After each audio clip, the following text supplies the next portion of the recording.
Welcome, I'm Nina Griffin, and this is the Astrology and Magic channel. Today we'll talk about the Jupiter-Saturn Triplicity change of 2020, a very exciting and dramatic topic. First off, I wanted to say thank you very much to my patrons who will have access to these videos before the general public. You can become a patron to get early access as well as access to a lot of exclusive videos on patreon.com/Nina Griffin. All right, let's get started. So, this video is going to be the first in a series. It's probably going to be the series of 3, but don't hold me to that. If I have a lot more material, well, then it's going to be a lot more than that. So, as you're probably aware, we have 3 major astrological cycles starting in December 2020. Now, these all have to do with just Jupiter and Saturn, which is kind of amazing. These are the main focus. And traditionally, of course, Jupiter and Saturn, because they are the slowest of the visible planets, their interactions were thought to describe long-term trends in what happens to humanity. So because of the way that they conjoin and the way that they interact and change signs, essentially the way that Jupiter and Saturn moved was thought to describe movements of kingdoms, of dynasties, and even longer term, larger movements like major religions. Now, their longest cycle is when Jupiter and Saturn conjoin in 0 Aries, the first degree of the zodiac. This is thought to set off a whole new mega cycle for humanity. This hasn't actually happened for at least 2,500 years. I'll have to do research on exactly the last time this did happen, but it's a really multi-thousand-year cycle. Now, their second longest cycle that they describe is when their conjunction shifts into a new element or triplicity. As you might be aware, Jupiter and Saturn conjoin every 20 years, pretty normal. However, the way that it works, the way this pattern works, is that when they conjoin, they will do so in successive signs of the same element or triplicity. So for approximately 240 years at a time, their conjunctions will always be in signs of the same element, so always in water signs, always in fire signs.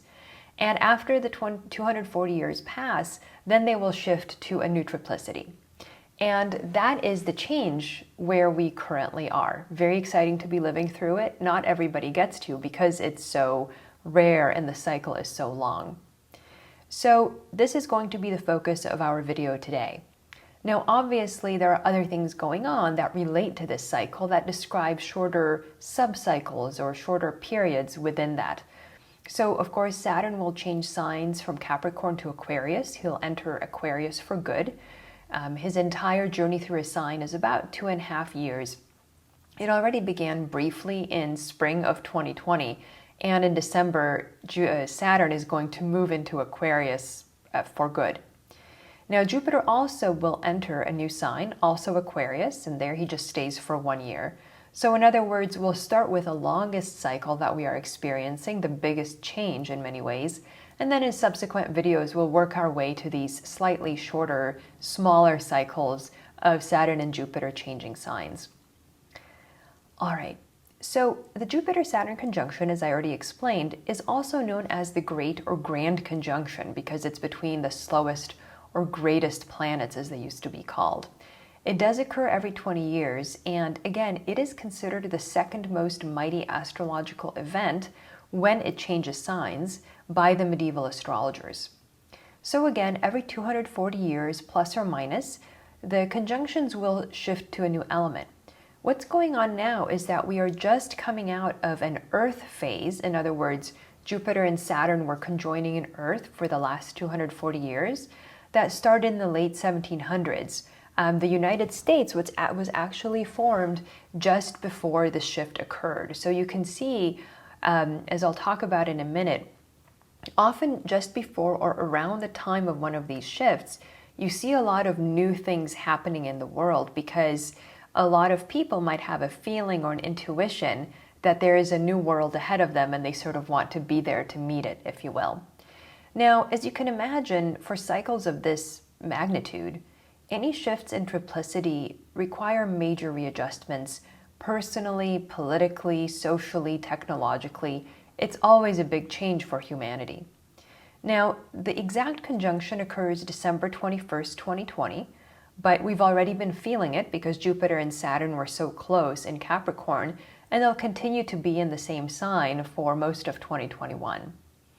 Now, you might be aware we already had one air conjunction back in 1980-81, and that was in Libra.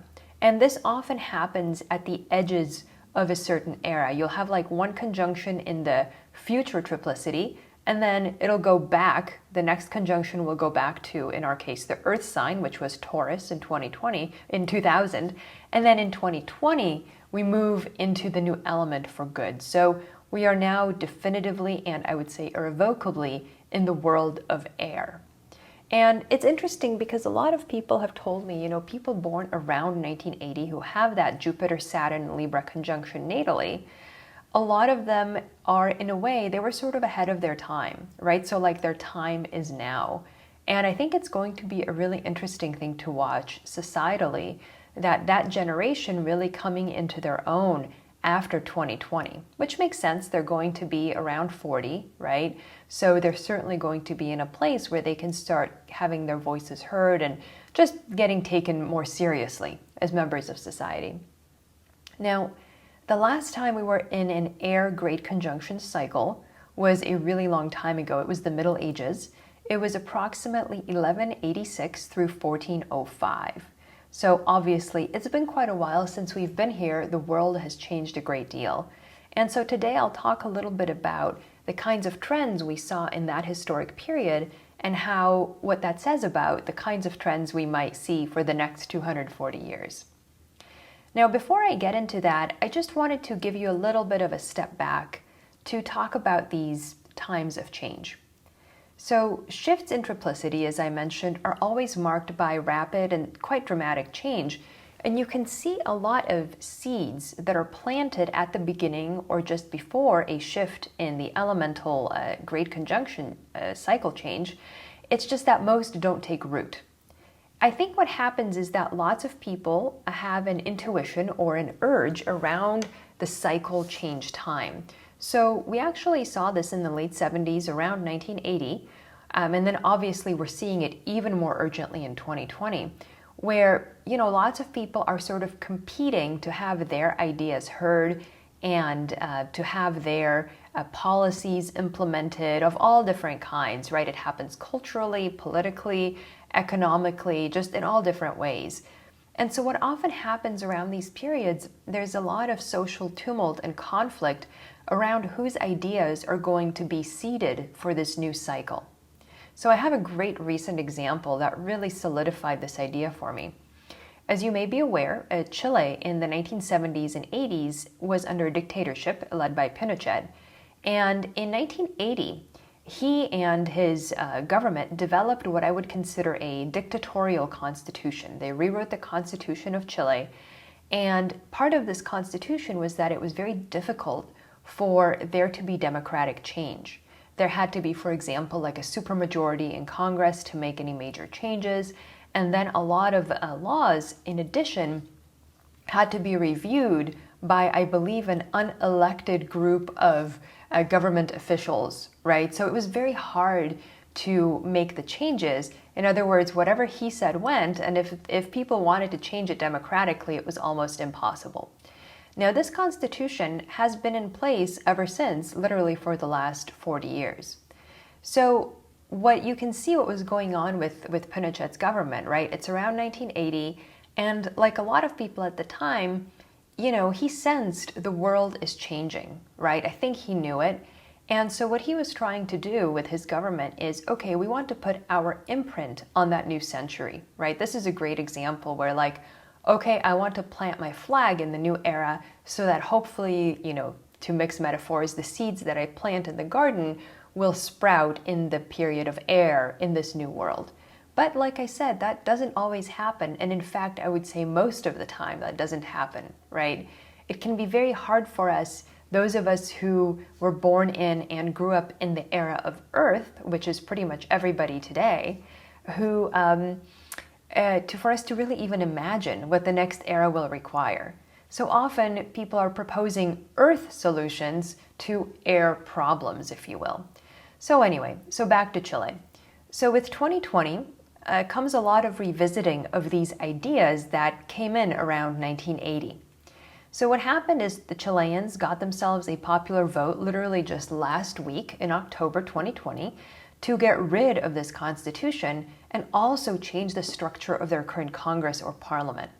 So you can see how, again, lots of seeds get planted, right, at the beginning of these cycles, but again, most of them never make it. But in the process, it leads to a lot of social conflict and change because everybody is sort of, they're sort of jockeying for a place in the new era, if you will. Now, let's talk a little bit about the key concerns of the air triplicity. So the element of the new cycle really defines the fields, I would say, on which we'll engage as humanity for the next couple of centuries. So here's what happened last time and how I think that translates to the next 240 years. Obviously, there will be big social transformations. I think this is pretty much guaranteed. I think we can guess that technology will likely realign society, capital, the working classes, what does it mean, who you are in society, how do you earn your living, what do you live off of? And what happened the last time during that air period from 1186 to 1405 is that the middle class or bourgeoisie emerged in Europe. Now, the second thing that happened was obviously, as you would expect from an air period, technology really accelerated. Now, this is because the element of air rules thought and just generally human ingenuity in all areas. We can expect that we will experience a really transformative era due to ingenious inventions, sometimes through conflict. But in any case, I think we can all agree we are definitely entering an era of robots and autonomous machines, things that require a lot less human supervision or direct human operation to function. Now, during the last air period, there have been a lot of what I would consider foundational inventions as well. So during that period, paper came to Europe around that time. It was invented long before, but that's really, it really transformed Europe. There were major advances in architecture, those beautiful, solidly built cathedrals that are still standing really strong today. That was built then. So all of these architectural innovations in building really tall and strong buildings. The chimney was invented, oil paints, hourglasses, and mechanical clocks, which becomes really important later for any kind of technological or machine inventions, if you think about it, right? Gears working together. Blast furnaces for cast iron, which becomes important for all sorts of industrial applications. Water, paper mills, spectacles like glasses, functional buttons, glass mirrors, right? Lots of military inventions came from that period. Cannons, trebuchets, steel crossbows, and gunpowder was brought to Europe by Mongols. Now, in addition, communication and travel are going to become extremely important and very efficient, I think. I'm confident that we'll see new means of super fast travel. I'm sure that autonomous cars will become more widely adopted now that we are firmly in the air cycle. In addition, I think that communication is going to be even easier and freer if we can imagine that. So I think, one of the things that we saw previously in the last air cycle, there were major advances in compasses and navigational technology that made travel, and then ultimately, the colonization of the Americas, right? The complete transformation of the world, for better or worse, that technology from the air cycle made that possible 100 or 200 years later.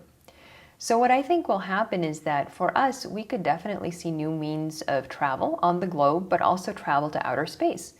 And one thing I thought was fascinating is that the Concorde, which is if you remember, it's a supersonic plane, it flew primarily during the 20-year period between 1980 and 2000.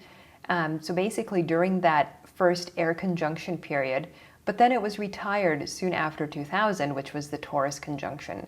So I wouldn't be surprised if we saw further attempts to make super fast planes and other means of getting around even faster than we can today. Now, another concern of air is humanities and education, right? Learning, thought, and writing are really energized and prioritized now. I would also say that they're organized.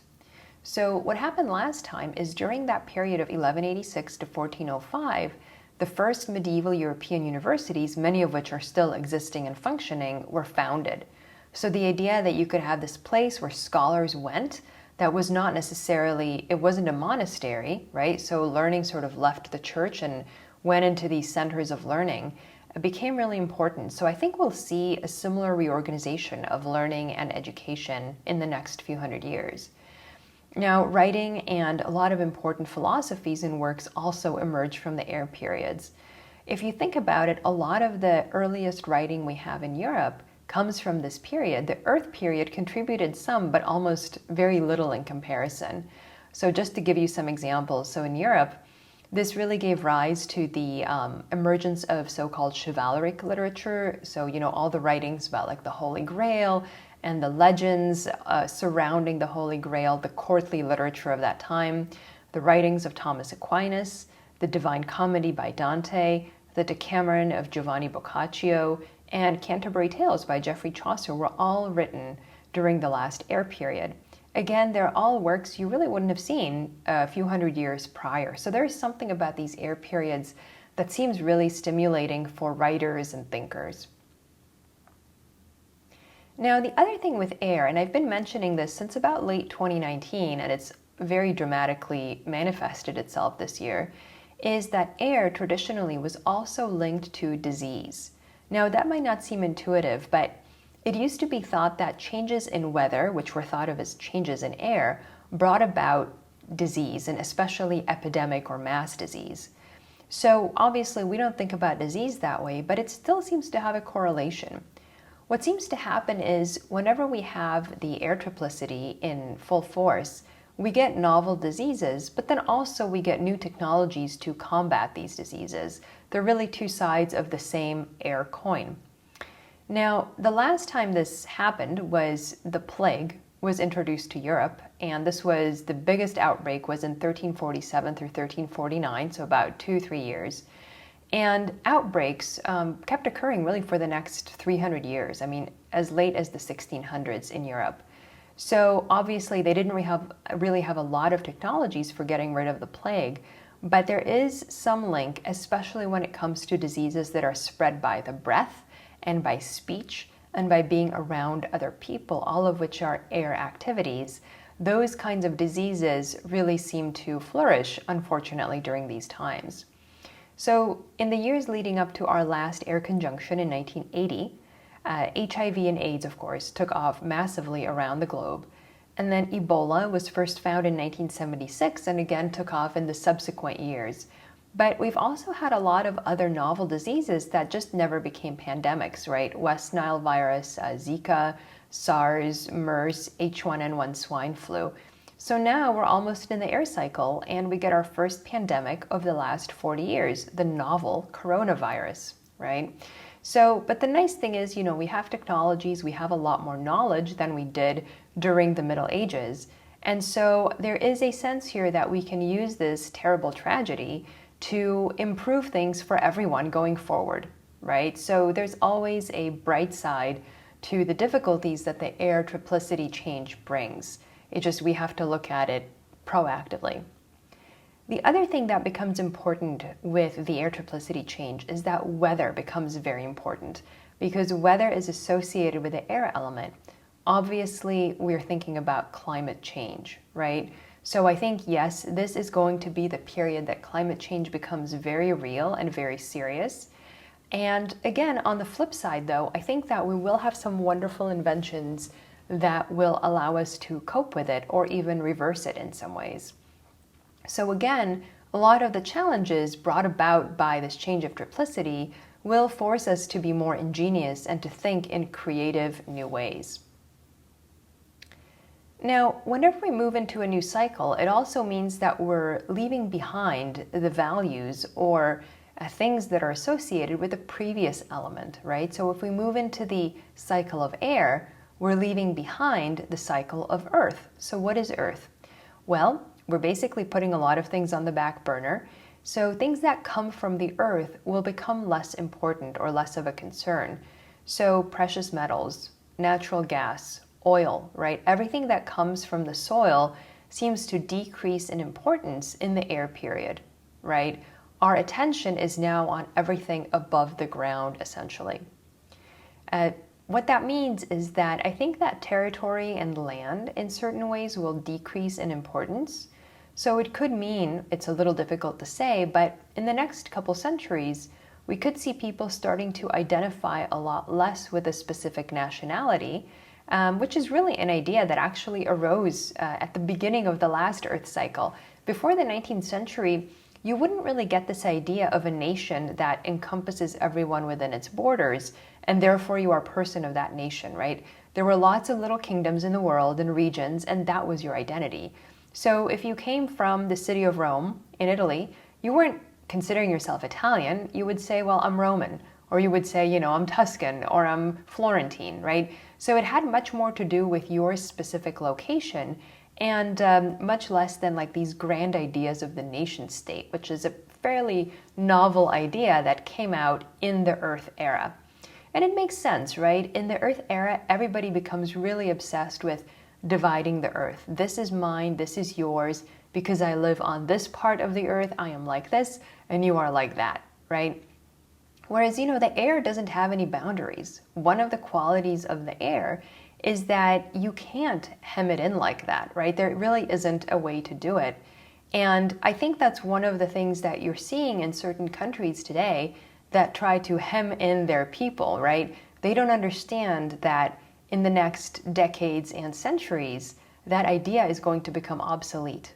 They're still applying Earth solutions, as I said, to air problems, right? So I think it's going to be very interesting that we're all going to be challenged to think of ourselves as members of the human race, and just we're going to be called upon to really rethink our identity. And that is scary and disturbing for a lot of people. So as a result, you can see how you might have things like social conflict and all of that.